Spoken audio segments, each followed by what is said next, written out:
Salut, c'est Shinzé pour Adopt un Motard. Aujourd'hui, je vais te parler de la loi de Douglas. Alors, la loi de Douglas, c'est un peu l'équivalent de la loi de Parkinson. La loi de Douglas, donc, ça va être dans l'espace ce que la loi de Parkinson est dans le temps.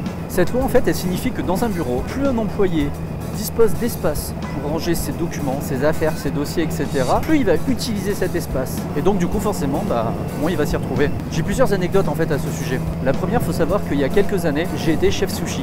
Mon taf, c'était de faire des sushis, tout simplement. Et mon maître, celui qui m'a enseigné ce que je sais, Christophe, merci au passage, il me disait toujours on ne commence jamais une action sans avoir terminé la précédente et toute action se termine par un nettoyage du plan de travail. Donc, pour pouvoir bosser proprement, il faut avoir un espace de travail et des outils propres.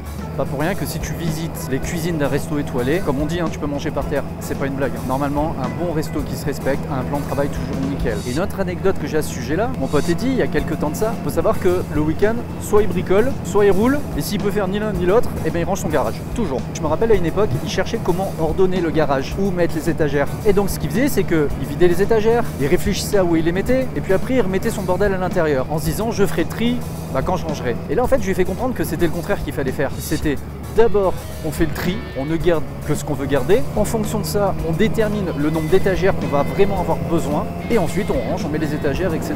Ça rejoint en fait les notions de minimalisme dont je te parlais déjà dans l'art de l'essentiel. Et du coup ainsi, si tu prends l'habitude de ranger ton bureau tous les soirs après avoir fini de bosser, quand tu reprends le taf le lendemain matin, et ton bureau est tout propre, tout bien rangé, et tu seras au top pour commencer une nouvelle journée. En fait c'est un peu comme pour ta bécane. Généralement tout ce qui est nettoyage, graissage de chaîne, entretien, etc.